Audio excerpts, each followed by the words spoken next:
Hey there gamers, welcome back to the Board Game Co channel, and today we have a preview of Altreeya. Hey there gamers, it's Professor Meg here, and welcome back to the Board Game Co channel. Today we have a preview of Altreeya. Now this is a current crowdfunding campaign, so you can check out the link down below for everything that they have planned. This is a sponsored preview, and this is a prototype copy in front of me, so all rules, components, and things like that are subject to change. Now before we dive into the gameplay of Altreeya, just know that this is a game with a ton of lore. So you may have noticed there's actually a lore book in front of me where you're able to read a whole bunch about the world of Altreeya and the different things that are going on within it. There are going to be different threads that you're able to play through that have a ton of story behind it, as well as different encounters that you are having happen, and there's a bunch of backstory for the different heritages that you are playing as. So just know that this is a game that has a ton of lore with it as well. But in Altreeya, you're going to be able to play this game in a few different ways. So there's the Path of Resolve, and this is where players are going to be working together to face off against these different threads. So you're going to try to beat the Thread Rift and then the Thread Dissonant, and that's going to be a mini boss and then a boss that you're trying to take out together to ultimately complete the game. And there are 3 that you are able to beat all of them to have it be a full campaign for yourselves.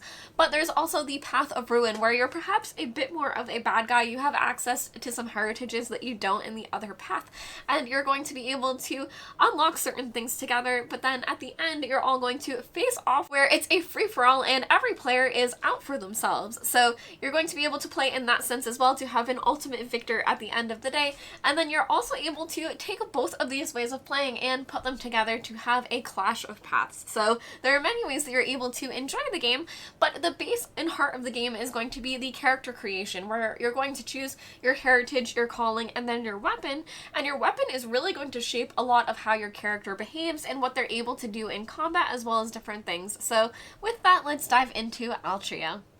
Now, as I said, there are multiple ways to play Altreeya, and one of them is going to be the Path of Resolve. So when players are playing through the Path of Resolve, they are working together to try to face off against these different threads, and you're going to have the Thread Rift and then the Thread Dissonant. So again, this is a prototype copy, so these are printed out pages, but they're going to represent mini bosses and then final bosses where you're trying to take them out with these specific rules. So they're going to have better skills and special rules for them that you're playing through, as well as that lore that I mentioned that's going to introduce the thing that you're doing for that particular thread. So that is what the Path of Resolve is trying to do, whereas the Path of Ruin I will put on the screen here, but you are trying to uncover encounter tiles to then clear different hearts. So you have the 5 different hearts that you are trying to clear, and you are doing this by uncovering encounter tiles to the point where the remaining 3 will become locked, and then you need to encounter those as well. Now, I'll go over both of those paths more in just a moment, but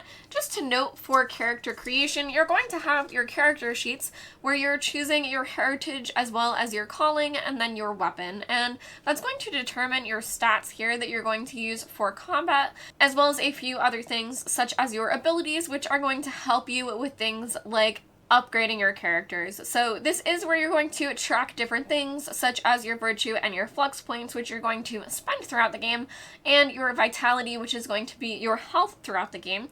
But players at the beginning of the game are going to have a choice of what they want their character to be. So you're going to be able to choose your heritage and then your class and then your weapon, and you're going to use all of that together to have your character, meaning that every time you play a character, players are able to create a character that is new and unique to that game. So here we have Dax, they are a Nither Shaper, and we also have Jaspa, who is a Britari Sentinel. And one thing to note for the Shapers in particular, they have this deck here, so depending on the race that you're playing as, you're going to have certain unique things as well. Now, here on the central map, you can see the 5 hearths in Altreeya, and you can see that they are connected by these paths which have icons on them. So those are all going to represent different spaces that players are moving along. So here you can see that we are starting at this hearth over here, and you're going to first move on your turn. So to do so, you're going to roll for your movement. You'll take a d6 and roll, and we're able to move 4 or less. So within our path of 4, if we wanted to move less than that, we would be able to, but we could choose to go 1, 2, 3, and then 4, landing ourselves over here. So that particular spot is going to be the purple symbol, and that's going to be a challenge space. So for that, we're going to draw and resolve a challenge card over here. And this one, for example, is Beast Within. Viorha's whisper digs into your spirit, awakening the predator you thought buried. Roll 2 dice per player, and then you'll see where you land. So each player would do this on their own. You wouldn't be rolling 2 dice per player, but each player would be doing so. So we'll roll our 2 here, and we rolled a total of 8, which is you chain it, but bleed in the fight. Gain 15 virtue, but lose 2 vitality. So you can see, for example, if that was what happened to Dax, they have 26 vitality. That's not too bad. And then they're able to gain 15 virtue, which they're able to spend on a couple of different things, but one of them is going to be increasing their abilities. Now, if we had landed on an encounter space instead, this is where the game is going to be different depending on the path that you're playing as. So if you're playing with the Path of Ruin, this is where you would roll 2d6 and then uncover an encounter tile. So you would use 1 for the row, 1 for the column, and then uncover that tile. But if you're playing with the Path of Resolve, you're going to draw and resolve an encounter card here. So this encounter, for example, is going to be Night Stalk Patrol. You catch a glint of steel, then the blades rise together. Their unity isn't learned, it's felt. Encounter 1 base Glar Threat Surge, and then they have their different stats. From the shadows, once per encounter, when a Glar is defeated, another appears in its place at full vitality. And here you can see the reward is 20 virtue. Now, this is a good time to note that when it comes to combat in Altreeya, there are multiple ways for players to handle this as well. So if you want a quick clash, if you just want to move on with the story and experience the game, you're able to do that by rolling a d10. And you're going to do that and then take damage with 10 minus the d10, meaning that if you roll a 7, you're going to take 3 damage, and if you're able to survive, you can just move on past the encounter. But otherwise, players are going to engage in combat, which I'll go over now. Now, because this Night Stalk Patrol has Threat Surge, you're going to roll to see if any additional enemies show up. So each player would roll a d6, so I'm going to roll 1 for each of our 2 characters here, and we rolled a 2 and a 4. So for the 2, there's no additional enemies, but for the 4, we're actually going to have 1 additional enemy, meaning that we're fighting off against 2 of them, and remember that as soon as one is taken out, a new one will come in its place at full vitality, meaning that in this particular encounter, players are going to have to take out 4 of them. Now, in order for us to attack, we will attack with Dax over here, and we're going to roll 2d6 for ourselves and then add our martial skill. So this is going to be a total of 8, and then plus 4 for our martial skill, meaning that it is 12. And the Night Stalk Patrol is going to roll their defense. So they would be able to add any evasion if they had it to this roll, but they would roll as well, and that is going to be a 7 for them. So we're going to be able to do a total of 5 damage over to them. Now, at the beginning of the game, players are going to designate a Change Warden. So unless you're playing solo, you're going to designate one person to be the Change Warden, and they're going to be the one that's running all of these enemies. So they'll be tracking the enemies as well as the damage that they are taking to let players know how the game is progressing. So just know that for certain aspects of running the game, like these enemies, it's going to be up to the Change Warden to make sure that the game is progressing. Now, finally, this green space here is going to be a Thrin space. So if we had landed on this space instead, we would then be rolling a d6, and again, depending on the path that we're playing, it would change what would happen. So we will roll our d6, we rolled a 5, and if this was the Path of Resolve, it would be an unwelcome guest. Move to the nearest encounter space. So that would immediately happen for players because the Thrin are people that are taking notice of you that are then messing with your plans. But for the Path of Ruin, if we had rolled that instead, it would then be Stolen Path, move to the nearest challenge space. So you can see where this table is going to be different depending on the path that players have chosen at the beginning of the game. Now again, depending on the path that players are playing as, you're going to be gaining either Flux or Rift. And this is going to be something that players are able to spend throughout the game for things like rerolls, where you're able to spend it to reroll for yourself. You're able to also spend some to force an enemy to reroll instead, and you're also going to be able to spend it for things like healing your vitality. So this is going to be an important resource that players are gaining throughout the game and then spending as they gain it.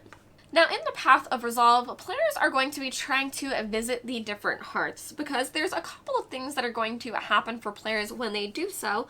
But when they do visit a hearth, each player is going to be able to draw and resolve a hearth card. So to take a look at what that might look like, here we have Healer's Violent Turn. A healer tears her 10 apart, attacking those she once saved. You shield the wounded, and then players would roll. This one is a 3.